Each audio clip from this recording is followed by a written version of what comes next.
이 시간 우리에게 주신 하나님의 말씀은 마태복음 21장 23절부터 27절까지입니다. 제가 봉독합니다. 예수께서 성전에 들어가 가르치실 새 대제사장들과 백성의 장로들이 나와 이르되 내가 무슨 권위로 이런 일을 하느냐 또 누가 이 권위를 주었느냐. 예수께서 대답하시되 나도 한 말을 너희에게 물으리니 너희가 대답하면 나도 무슨 권위로 이런 일을 하는지 이르리라. 요한의 이 세례가 어디로부터 왔느냐 하늘로부터냐 사람으로부터냐. 그들이 서로 의논하여 이르되 만일 하늘로부터라 하면 어찌하여 그를 믿지 아니하였느냐 할 것이고 만일 사람으로부터라 하면 모든 사람이 요한을 선지자로 여기니 백성이 무섭다여. 예수께 대답하여 이르되 우리가 알지 못하니라 하니 예수께서 이르시되 나도 무슨 권위로 이런 일을 하는지 너희에게 이르지 아니하리라. 아멘. 예수님께서는 권력자들의 질문에 대해 유대인들이 논쟁법이 흔히 사용됐던 반대 질문으로 맞서고 계십니다. 사실 다른 사람의 질문에 대해 재차 질문함으로써 대답하는 방식은 당시 랍비들이 많이 사용하는 방식이었다. 그리고 실제 그레코 로만 사회에서도 많이 유행하는 방식이었습니다. 예수님께서는 그들의 음해성 질문을 그들이 자주 사용하는 방법으로 지혜롭게 대처하셨던 것입니다. 왜 지혜롭다라고 이야기하는가 하면 이들의 질문이 하나님의 것이 아니고 가이사의 것이라면 가이사의 것은 가이사의 것으로 했던 예수님의 논리를 따르는 것입니다. 예수님도 역시 가이사의 식으로 대답을 하는 거죠. 임마누엘 교회 선포 방식과는 어떤 부분에서는 다소 좀 차이가 있습니다. 예수님께서는 이런 일을 가이사의 것을 가이사의 것으로 질문하고 다시 해석할 수 있는 권한이 있지만 사실 임마누엘 교회에 저에게 주어진 권한은 없습니다. 저에게는 예수님의 것, 하나님의 것만을 말할 수밖에 없는 권한, 의무가 있는 거죠. 권한이 뭐라도 정권대사의 권한이라고 할 수도 있지만 그 의무, 사용만 있을 뿐이거든요. 그래서 예수님께서는 참으로 자유롭게 대답할 수 있을 때라도 사실 저희 임마누엘 교회에서의 대답은 어느 정도 한정되어 있을 수가 있다. 그러나 그 범위 안에서는 굉장히 자유롭고도 깊고 넓게 우리가 이야기할 수 있어야 될 것이다. 하나님의 주권적인 통치 안에서. 그리고 우리는 대답하지 아니할 것, 나도 대답하지 아니하노라 할 자격이 없습니다. 대답하고 당연히 죽어야 됐을 것입니다. 이런 차이들은 있습니다. 그 질문은 만일 답변되었다면 이 즉각 예수님의 건체를 나타내고 유대 권력자의 죄를 드러낼 수 있는 질문이었습니다. 그 예수님의 질문은. 왜냐하면 예수님의 건체는 세례 요한의 건체와 밀접한 연관이 있기 때문입니다. 세례 요한이 오실 그리스도를 예비하는 자죠. 성경에 게시된 그 그리스도와 아주 밀접한 연관이 있다. 어디로부터라고 번역된 포대는 기원, 원인을 물어보는 의문사입니다. 본문은 세례 요한의 권세가 어디에 그 기원을 두고 있는가에 대한 질문입니다. 포대하는 걸 봤어. 여기서 하늘로 번역된 우라노는 우라노스의 탈격입니다. 하늘로부터라는 기원을 나타냅니다. 그러나 이 하늘은 그리스 로마 신화에서 이야기하는 우라노스라고 하는 신과 관계를 연결시켜서는 안 된다. 우리는 많은 신적 능력을 자연에게 부여했습니다. 그러나 이 하늘의 개념은 사실 하나님에게 사용된 진료의 개념도 또한 포함하고 있다라는 것입니다. 하늘과 하나님은 동일시될 수는 없죠.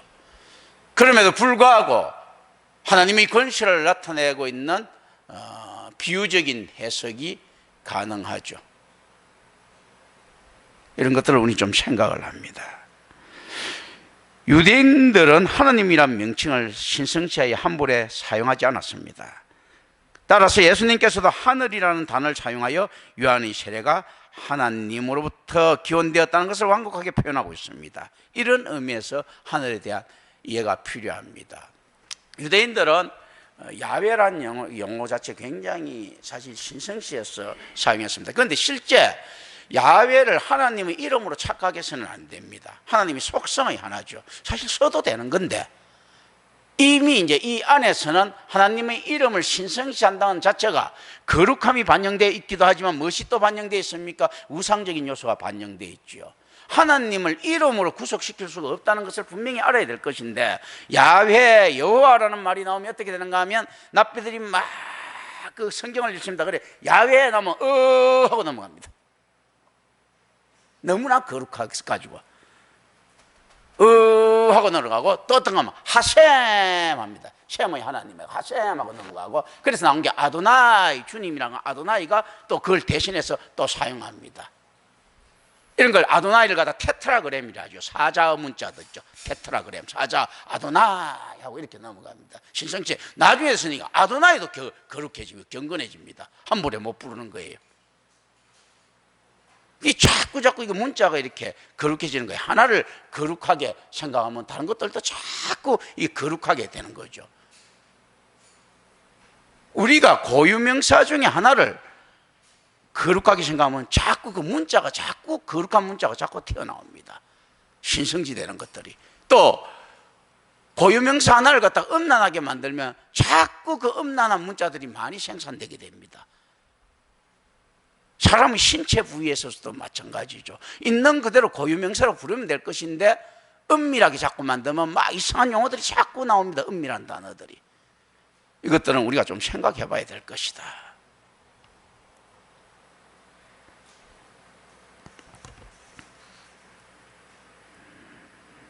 또한 사람으로 번역된 안드로폰 역시 안드로포스의 탈격입니다. 기원 및 출처를 나타냅니다. 본문에서 사람은 하나님과 반대되는 개념으로서 불완전하고 거짓된 계시를 나타내고 있습니다. 자, 하나님이 하늘로부터 하면 진리의 주관자가 누가 됩니까? 하나님의 전지성에서 나타나죠. 전지하심.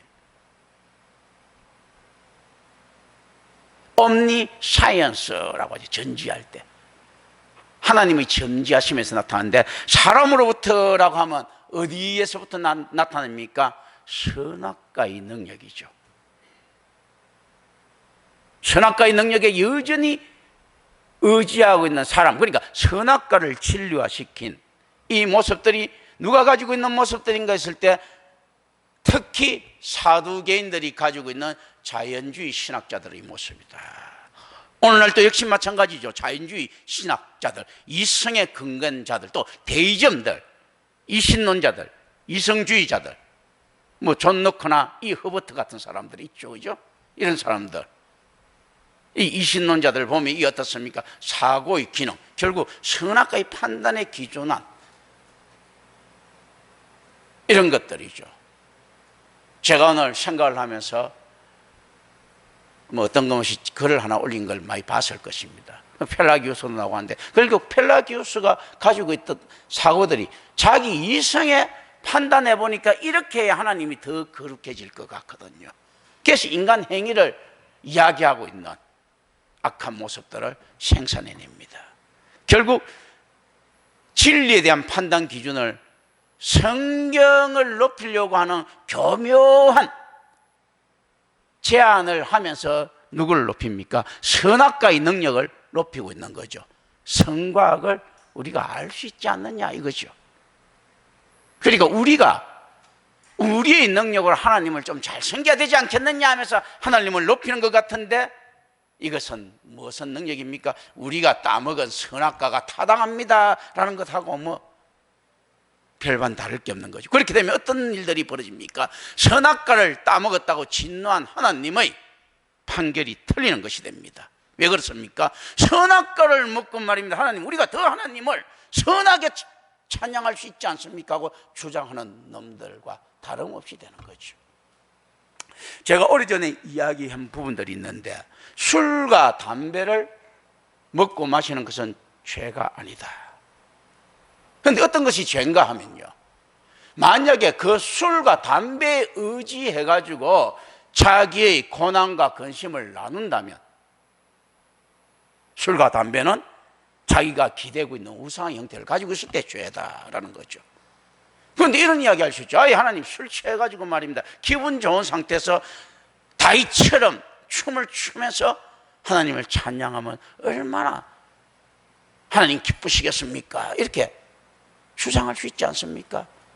담배를 태우면서 보다 더 깊은 심년 속에 들어가서 보다 더 깊은 사고를 가지고 하나님에 대해서 찬양할 수 있고 하나님을 경배할 수 있다면 얼마나 더 진실되겠습니까? 라고 주장할 수 있겠죠.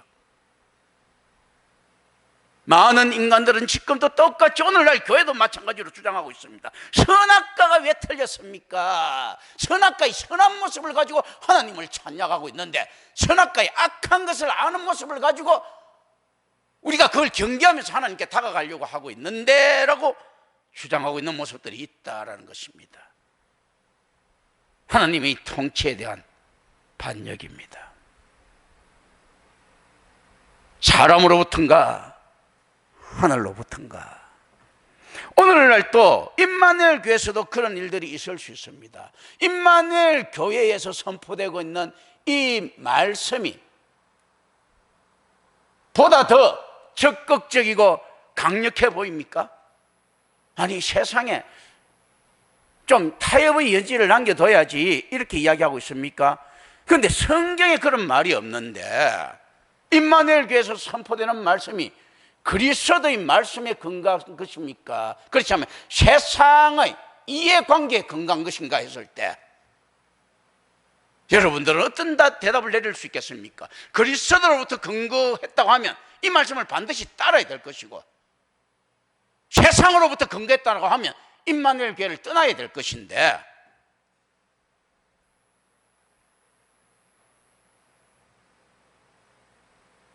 사도개인이나 바리새인들이 물었던 질문들 중에서 그들은 사람으로부터 근거한 신학을 하고 있었는데 임마누엘 교회의 선포를 세상으로부터 근거한 것으로 만들려고 하는 모습이 있다면 여러분들은 어떻겠는가? 똑같은 질문이 선상에 우리는 항상 서 있습니다.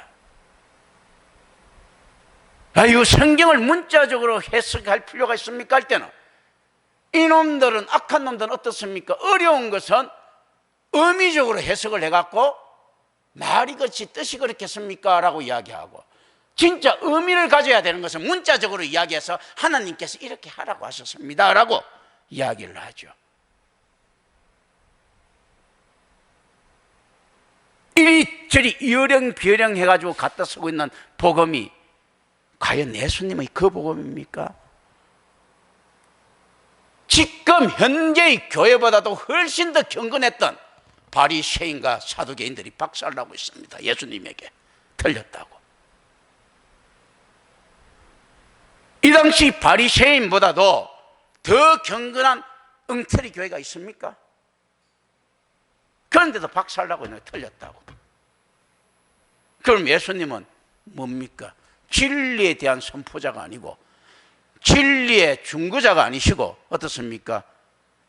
진리에 대한 어거지를 서는 사람에 불과한 거죠. 그렇게 되면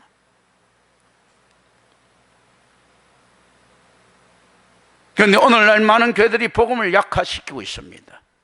성경이 아닌 다른 곳에서 복음을 찾아내려고 하고 있습니다. 노자의 도덕경에서 복음을 찾아내려고 하고 있고 공자의 논에서 복음을 찾아내려고 하고 있습니다.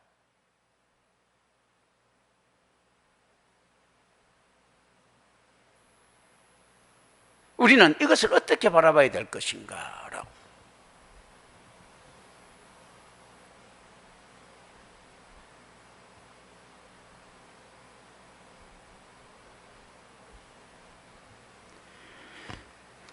하늘은 하나님께서 보낸 자를 죽게 만드는 결과를 지어야 합니다. 사람은 당시 요한을 선지자로 여겼던 사람들과 생각이 틀림으로 대중들이 반발을 살 수 있다라고 하는 이 위기에 바리새인과 사두개인은 봉착해 있었던 것입니다. 사람이라고 했을 때 왜 두려워하는가 하면 바리새인과 사두개인들이 가지고 있었던 종교인들이 가지고 있었던 특유의 비겁함이 있습니다. 오늘날 많은 교회에서도 그대로 나타나고 있죠. 하나님의 이름은 이단이 아닌 것처럼 부르면서 온갖 잡다한 만문적인 신앙을 유발시켜 놓고서 사람들이 물으면 가장 경건한 사람처럼 행동을 하죠. 지금 이들도 어떤 것입니까? 지금 이 안에 들어와 있던 혁명적인 분위기 속에서 와 있던 이런 사람들 때문에 바리새인과 사두개인들은 예수의 이 말을 두려워하는 겁니다. 자기세의 텃밭인 예루살렘에서조차도 세례 요한을 죽일 때도 이들은 비겁했죠. 헤롯의 뒤에 숨어서 죽였죠. 대중들이 반발하지 않으려고 헤롯의 뒷공문에 숨어서 세례 요한을 죽였던 인간들입니다. 근데 예루살렘에서는 본래 자기 터였는데 갑자기 떠내기 혁명가들이 들어왔기 때문에 겁이 나는 겁니다.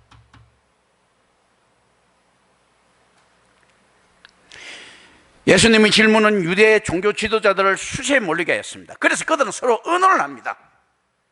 신앙의 기초가 전혀 없다는 것이 드러나고 있죠. 이들은 하나님으로부터냐 사람으로부터냐는 이런 의논 한마디도 없이 생각도 없이 세례 요한을 죽였던 무책임한 자들이죠. 그렇다면 뭐 때문에 죽였겠습니까? 이익이 되느냐 안 되느냐 그 하나 관점이었죠. 선민국가를 하나님의 백성이라고 자처했던 놈들이 어떤 것이 기준이 됐습니까? 만몬이 기준이 된 거죠. 이거 하나님으로부터면 이게 아닌데, 사람으로부터면 저거는 우리가 비난을 받더라도 처리를 해야 된다, 이렇게 돼야 되는데, 여기 대해서 지금 의논하고 있다는 것은 뭡니까? 여기 대한 논의는 전혀 없었고, 아니 저놈이 말이야 우리 소론의 방해가 돼서 죽인 것에 불과한 거죠. 노론 소론은 조선의 아내에는 전혀 관심이 없죠. 자기 파당의 아내에만 관심이 있었죠. 왜냐하면 그들에게 있어서 유교적인 파당은 신앙이었거든요. 종교였어요. 그래서 종교가 얼마나 악한가 했을 때 장사꾼들의 이익보다도 훨씬 악합니다. 신앙이 개입하고 종교로 변질될 때 종교는 어떻습니까? 사람을 죽일 수 있는 명분을 만들어냅니다. 장사는 그래서 이렇게 이야기하죠. 에이, 사람 생명보다 귀한 것이 있나? 아무리 돈이 좋다고 하지만 이런 이야기들을 갖다 할 수밖에 없을 때 종교화 되면 어떻습니까? 그래, 대의를 위해서 죽여야 돼. 자기 자식까지도 당파싸움에서 죽이죠. 권력이 종교가 되면 그렇게 되는 겁니다. 이 똑같은 거죠. 자, 종교가 권력이 되고 권력이 종교가 되는 것이죠. 왜 권력도 종교가 될 수밖에 없습니까? 권력도 믿는 사람이 없으면 이루어질 수 없습니다. 떡불장군은 있을 수가 없거든요.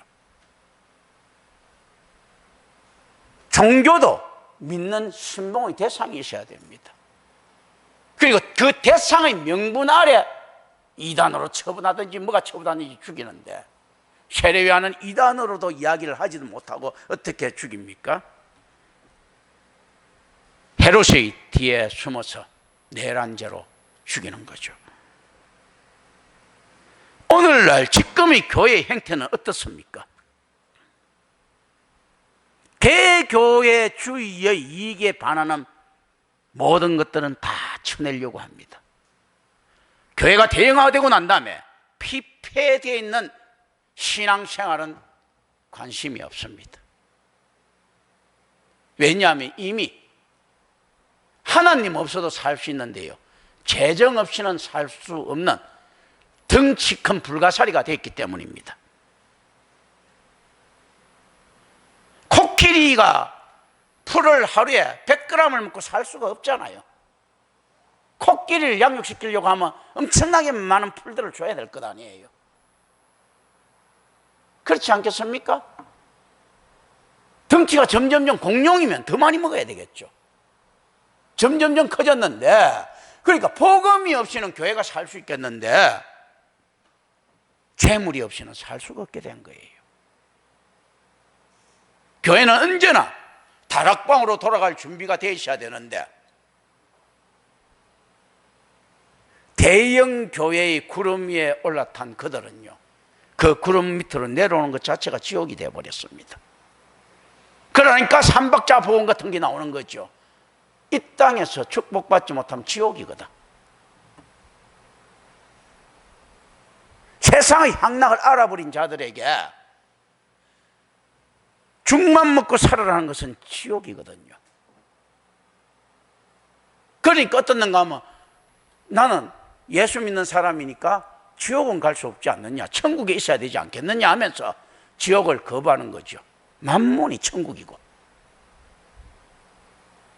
그리스도의 제자도인 거짓 제자도는 지옥이니까 예수님이 틀린 거예요.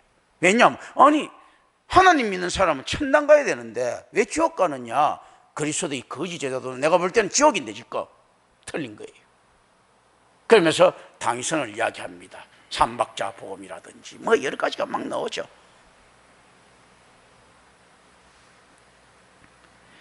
유대 종교 지도자들은 하나님의 뜻보다 군중의 반발을 두려워했습니다. 따라서 이와 같은 공개적인 상황에서 그들은 요한이 하나님에 의해 보내심을 받은 선지자임을 부정한다는 사실을 공공연하게 알리고 싶지 않습니다. 왜냐하면 예수 그리스도는 이들이 볼 때는 잃을 게 없는 인간이에요. 자기네들은 붙어봤자 잃을 게 많은 인간이죠. 붙어가지고 이익될 게 없습니다. 그렇지 않습니까?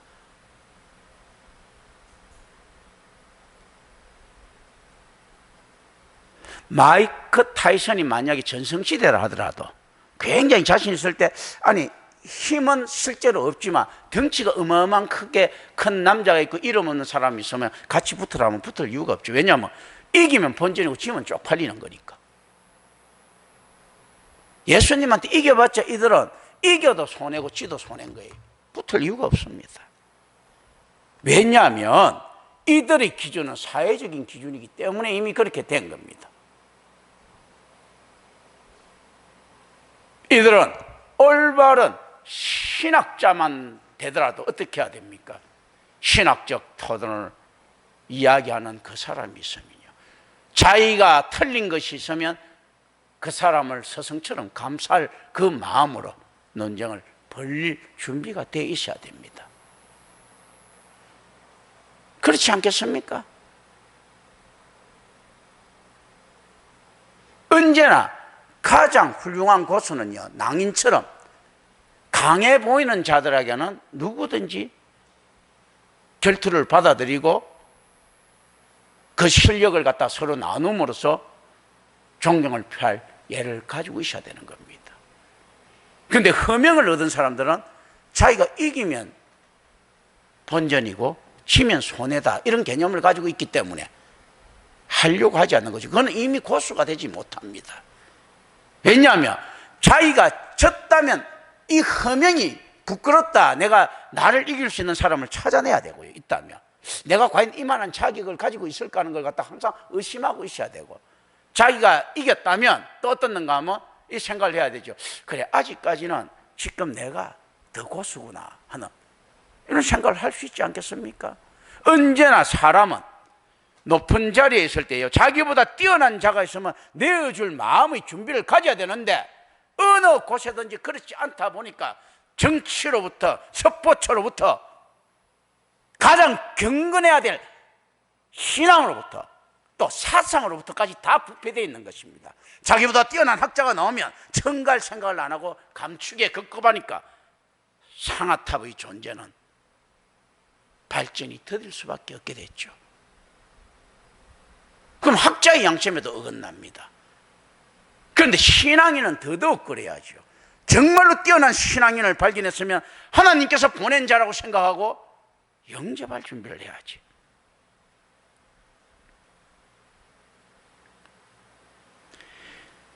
이런 유산 두려움으로 인하여 마태복음 21장 46절의 유대의 권력자들은 예수님을 체포하지 못합니다.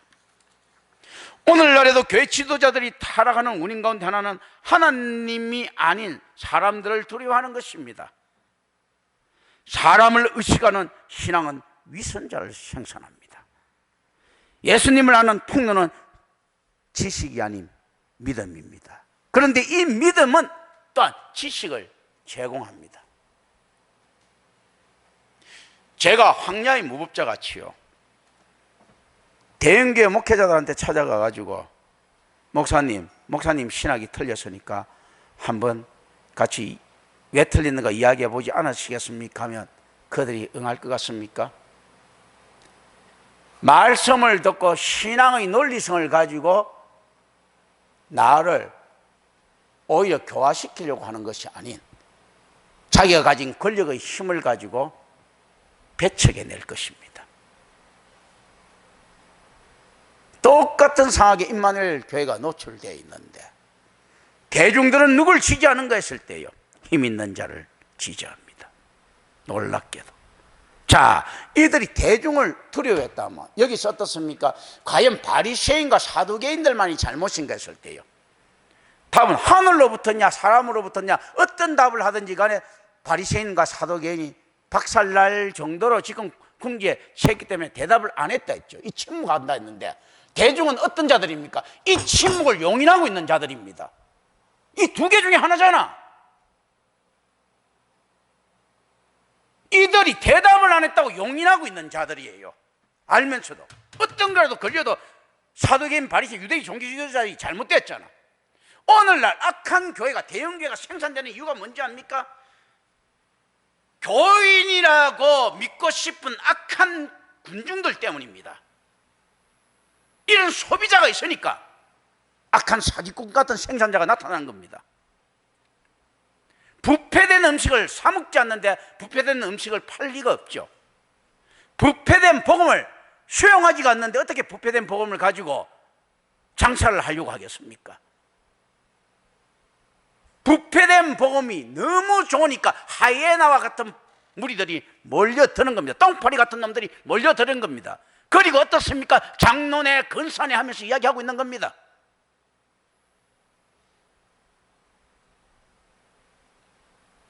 똥파리들이 몰려들어갖고 냄새나는 것을 보면서 야, 이 프레시한 냄새라고 이야기하는 겁니다.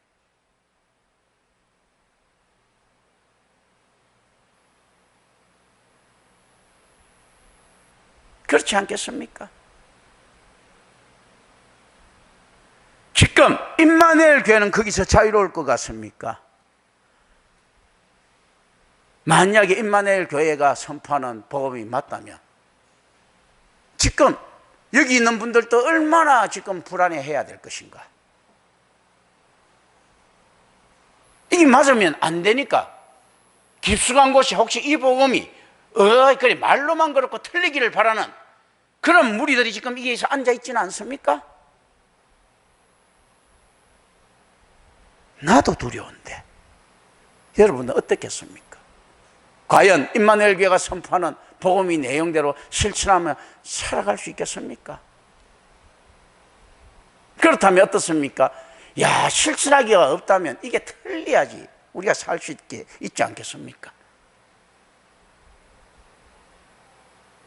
그러니까 말씀의 선포의 내용이 좀 더 세수가 된 것들이 맞았으면 하는 기대감을 혹시나 가지고 있지는 않습니까?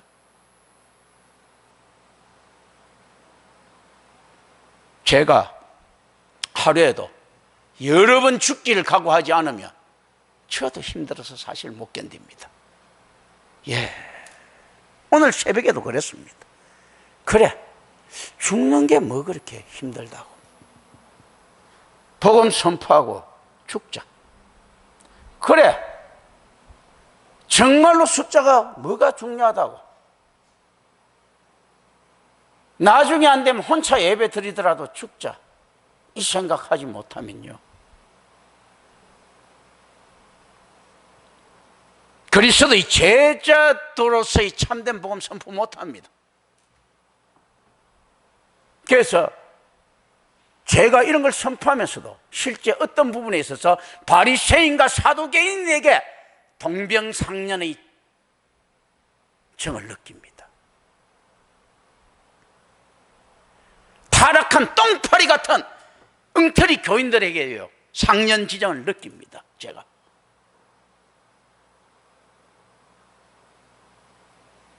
오히려 그들이 맞으면 나도 좀 편하지 않겠습니까? 그런데 성경은 그렇게 이야기하고 있지 않습니다. 여전히 예수님께서 이렇게 물었습니다. 하늘로부터냐 땅으로부터냐? 그럼 복음은 그러니까 성경으로부터냐 너가 세상으로부터냐라고, 도덕으로부터냐, 선악과가 복음이냐, 특별히 계신 성경이 복음이냐라고 지금 이야기하고 계십니다. 하나님의 은혜로 성경을 해석할 것인가, 그렇지 않으면 선악과를 가지고 요리조리 빠져나가면서 해석할 것인가 라는 것을 예수님께서는 여전히 묻고 있습니다. 누구에게요? 바리새인과 사도개인들과 같이 엉터리 해석하고 있는 무리들에게. 오늘날 많은 그리스도인이라고 착각하는 대중들이요, 다 신학자로 앉아 있습니다. 바리새인과 사도개인이죠. 바리새인과 사도개인이 어떻게 신학자입니까? 엉터리 신학자. 그러니까 오늘날 성도라고 착각하고 있는 자들도 신학자예요. 바리새인과 사도개인 같은 자들이죠. 참된 신학자들은 어떤 자들인가 했을 때, 마르틴 루터의 말에 의하면 하나님의 뒷모습을 보는 자, 하나님의 뒷모습을 보고 하나님의 영광을, 하나님이 가장 초라한 뒷모습을 보고, 모세를 살리기 위해서 나타난 그 하나님의 뒷모습을 보고 하나님의 영광을 흠모하는 자들이에요. 하나님의 자기 제한이, 짐줌이 나타나고 있는 이 시대에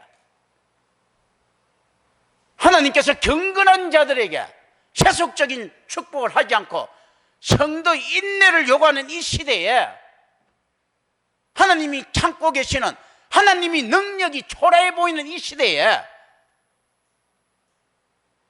하나님의 짐줌, 하나님의 자기 제한을 통해서 우리는 그 하나님의 영광을 바라볼 수 있겠습니까?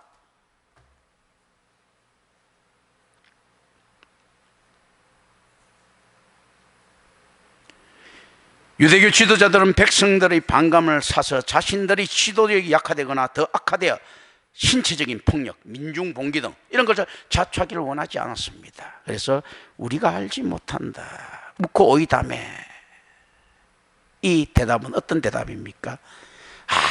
아주 교활하죠. 뭐 어떻게 보면 현명한 대답이죠. 애매하고 막연합니다. 그리고 알지 못한다는 배경에는 어떤 것들이 숨어 있습니까? 뻔히 이들의 동조하에 세례 요한이 죽은 걸 알고 있습니다. 그런데 어떻습니까? 행정적인 처분요. 야, 우리는 뭐 세례 요한 죽음에 관계가 없다. 헤롯이 했지 뭐. 그 헤롯은 누구하고 이꼴되어 있습니까? 로마 정부가 한 거야. 이것하고 이꼴이 되어 있죠. 백성들이 이 마을이 어거진 줄 알죠. 그런데 어떻게 이야기합니까? 고개 끄덕거릴 수밖에 없죠.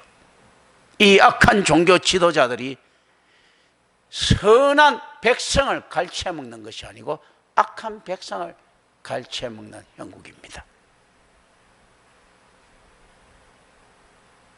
그래서 우리는 여기서 어떤 위안을 봅니다. 의미적으로 어떤 위안을 봅니까? 자, 하나님의 사람이 악한 자들에게 갈취될 수 있는 것일 테 없다. 이들은 누굴 갈취합니까? 이리가 이리를 갈취해 먹는 거예요. 양들은 손을 대지 못한다. 양들의 것은 누가 거두갑니까? 십자가 위에서를 통해서라도 하나님께서 거두어 가십니다. 이들은 예수를 통해서 아무런 유익을 못 얻습니다. 오히려 갈취를 갖다가 하려고 하는 백성, 악한 백성을 통해서 유익은 얻을 수 있을지 몰라도 예수 그리스도와 앞으로 완성될 그의 제자들을 통해서는요, 어떤 유익도 얻지 못합니다. 분란만 얻을 뿐이죠. 우리의 위안이 됩니다. 성도는, 야, 성도의 견인이, 성도가 어떤 삶입니까? 세상의 악한 자들에게 탈취당하는 삶입니까? 할 때 그렇지 않다라는 것, 의미론적으로 우리는 알아야 됩니다. 우리는 탈취당하는 자가 아닙니다. 이들은 이리가 이를 탈취하지, 성도는 목자가 양을 보호하고 있기 때문에 어떤 맹수도 그 양을 탈취할 수가 없습니다. 그리고 악한 권세의 자들에게 탈취당하는 가장 좋은 방법은 무엇입니까? 없으면 됩니다. 거지 제자도죠. 거지가 뺏길 게 없는데 뭐가 있겠습니까? 탈취당할 게 없어요. 그죠? 거지 제자도를 실천하고 있는 성도가 있다면 탈취당할 게 뭐 있습니까? 원래부터 내 것 아닌 것 가져갔는데 무슨 탈취야 해서 그거 있지 않습니까? 여지껏 내가 세상에 악한 것 갖다 쓰고 있었지. 성도는 이리에게 결코 탈취당하지 않습니다. 목자가 있기 때문에, 목자장이신 우리 주 예수 그리스도가 있기 때문에, 그리고 그의 제자인 이 임마누엘 교회에서는 김경천 목사라고 하는 잡힌 자가 있는 한 탈취당할 수가 없습니다. 왜냐하면 양을 위해서는 당연히 양이 탈취당하려고 하면 그 목자부터 먼저 죽을 것이 분명하기 때문입니다. 우리 주님께서 마귀가 죄의 근세로 인류를 삼키려고 했을 때 그 안에 성도가 들어가 있으니까 어떻습니까? 나부터 죽이라 하고 죽었잖아요.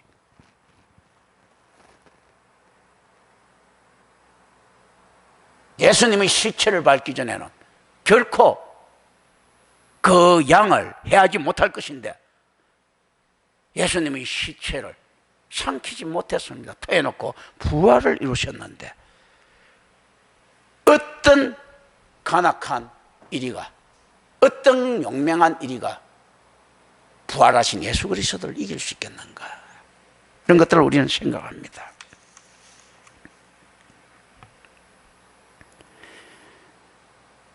이들의 대답은 애매하고 막연한 만큼 이 대답은 백성들의 종교 지도자로서의 영적인 무지를 사실은 또 드러내놓고 있습니다. 따라서 이들은 종교 지도자로서 부족함을 드러내놓고 있다. 답을 주지 못하는 자, 누구든지 이야기를 하는데 하나님 절대 주권이나 인간의 전적 타락이나 하나님이 존재에 대한 의구심이 있다면 저한테 물어보세요. 알지 못하리라는 대답 내가 절대 할 일이 없습니다. 양들이 필요한 꼴은 항상 준비되어 있습니다. 개가 먹고 마실 물과 식량은 없을지 몰라도 양들이 먹을 것은 항상 준비되어 있습니다. 언제나. 그런데 이들은 지 배만, 자기만 먹는 목자는 화 있을진적 했는 이 에스겔의 말처럼 이놈들은 자기들 먹고 있는 것은 지천으로 깔려 있는 것 같은데 영적인 무지를 드러내면서 양들에게 먹일 영적인 양식은 전혀 준비도 안 된 놈들입니다. 이들이 직업이 주둥이로 먹고 사는 놈들인데, 신학이라고 하는 이런 이론으로 먹고 사는 놈들인데 자기 주택기에서 알지 못한다 하면 이거 얼마나 무책임 없는 놈들입니까? 예수님께서는 자신의 건세와 그 출처에 대한 질문에 영적으로 무지한 이들에게 대답하기를 거절하십니다. 왜냐하면 이들의 완악한 불신이 하나님의 거룩한 은사를 회상시킬 것이 분명하기 때문입니다. 그 결과 어떻게 되는가 하면 이 마지막 말씀은 신적 심판의 특징을 취합니다. 여러분께서는 지금 이게 단지 교훈적으로 들리십니까? 임마누엘 교회 선포가 옳고 세상이 그 비난의 대상 위에 올라 있다면 예수 그리스도께서 툭 던지신 이 말이 신적 심판의 특징을 가지고 있다면 임마누엘 교회 이 말이요 세상을 향해 먼지를 떨어버리는 신적 심판의 특징을 반드시 가지고 있다고 생각 못하십니까? 임마누엘 교회 선포가 성경에 어긋나지 않고 하나님이 주권을 해상시키지 않고 인간이 죄를 고백하고 있는 형태라면 세상은 어떻습니까? 임마누엘 교회라고 하는 선지자에 의해서 먼지 떨굼을 받는 이런 모습을 취하고 있지 않습니까? 신적 특징이에요. 예수님께서 이야기하죠. 누구든지 너를 박대하는 곳에 있으면 발에 먼지를 떨어버리라. 그렇다면 어떻습니까? 소돔과 고모라가 그거보다 견디기가 쉽다고 이야기를 하시죠. 왜 그렇겠습니까? 구약의 심판의 대상과 복음이 나타났을 때 심판의 대상은 다른 거죠. 구약이 어느 면에서는 살리기 위한 것이기도 하지만 어떻습니까? 인간이 죄를 깨닫게 하는 진리의 의미가 있다면 복음은요, 사랑으로 살리려고 다가가는 것인데 이들을 박대한다는 것은 당연히 내가 심판을 감수하겠다는 이야기죠. 따라서 유대 권력자들의 질문에 대한 예수님의 대답은 분명히 애매하지가 않습니다. 명확한 겁니다. 사실 예수님께서는 세례 요한의 사역을 하늘로서 온 것으로 여기셨다면 자신의 사역에 대해서도 동일한 대답이 함축되어 있었다. 이것은 누군가의 파송을 받은 사람은 보낸 자의 정권에 근거해서 행동한다는 유대교의 법적 원리에 따른 답변입니다. 바울이 정권대사라는 말이 바로 그런 말입니다. 유대교의 법적 원리가 어떻습니까? 파송을 받은 자는 보낸 자의 정권에 의지한다. 그렇다면 어떻습니까? 제가 예수 그리스도에 의해서 파송된 선지성을 가지고 있다면, 사도성을 가지고 있다면, 목자라면 어떻습니까? 예수 그리스도의 정권에 따르는 자입니다.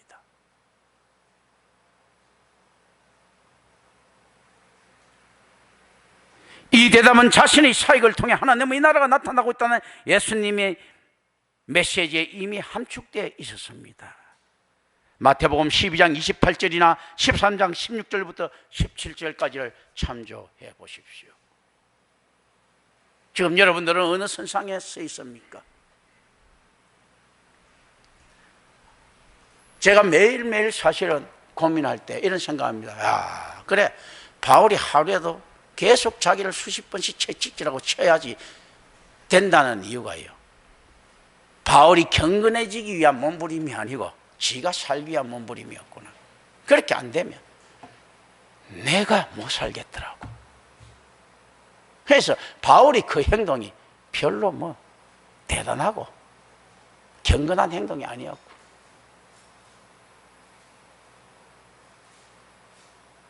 그만큼 인내력이 오히려 약한 거죠. 예수님처럼 침묵하면서 참을 수 있는 능력이 바울에게는 없었던 겁니다. 그래서 계속 채찍질 할 수밖에 없는 거죠. 그러니까 제가 신학적으로는 뭐 모르겠지만 능력적으로는 바울이 보다 부족하다 보니까, 바울이 1000번을 자기를 채찍질 했다면 저는 10,000번을 아마 하고 있겠죠. 지금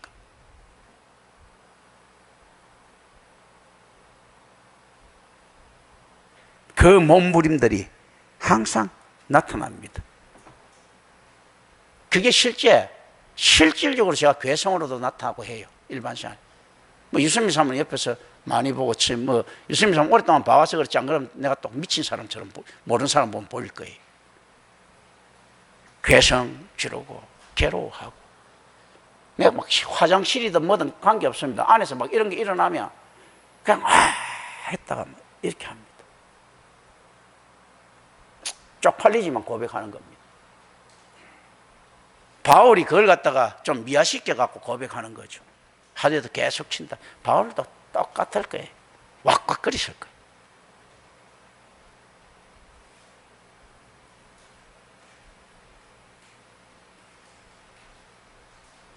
그래서 실제 우리가 그리스도를 영접한다는 것이요, 거듭났다고 생각하고 있는 자들도 이렇게 힘들다며 과연 인간의 능력으로 가능할 것인가? 만약에 지금 있는 이 자리에 있는 사람이 그리스도인이라면요, 홍해가 갈라지는 기적은요, 기적도 아닙니다. 뭐 누가 6.25 때 난리는 난리가 아니다 할도, 예수님이 물 위에 걸어갔던 기적은 기적도 아닙니다.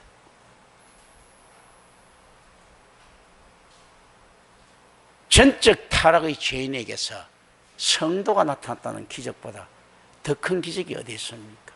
그걸 가지고 성경은 이야기하죠. 한 영혼이 천하보다 더 귀하다. 우주가 발생인 것보다도 더 큰 기적이 우주, 그러니까 태초에 하나님이 천지를 창조하셨느니라는 그 기적보다도 더 큰 기적이요, 전적으로 타락한 인간이 성도가 되었더라는 이 기적입니다. 기도합니다. 은혜로우신 아버지 하나님 감사합니다. 우리 주 예수 그리스도 이름으로 기도드립니다.